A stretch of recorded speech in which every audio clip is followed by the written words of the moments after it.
DJ Sham. பட்டங்களை வாங்கி தரும் பதவியும் வேண்டாம், மாலைகள் இட வேண்டாம், தங்க மகுடமும் தர வேண்டாம், தமிழ் தாய்நாடு தந்த அன்பு போதுமே. என் ஒரு துளி வியர்வைக்கு ஒரு பவுன் தங்க காசு கொடுத்தது தமிழ் அல்லவா? என் உடல் பொருள் ஆவியை தமிழுக்கும் தமிழக்கும் கொடுப்பது முறையல்லவா?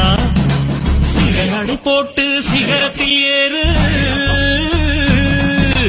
எம்பேரு படையப்ப இளப்பட்ட நடையப்ப, என்னோட உள்ளதெல்லாம் இளஞ்சிங்க படையப்ப. அன்னக்கடை பிரியாணி. ஓகே, ஸோ இவங்க வந்து நாங்கள் வீடியோ ஷேர் பண்ண கையோட இந்த மாதிரி நாங்கள் ஓப்பன் ஆர்டர் பண்ணுறோம். ஆஃப்டர் ஸோ லாங் கேப் வந்து நம்ம அன்னக்கடை பிரியாணி ரீ ஓப்பன் பேக்னு சொன்ன கையோட இவங்க வந்து மெத்தடிஸ்ட் சர்ச்லேருந்து நம்மளுக்கு பல்க் ஆர்டர்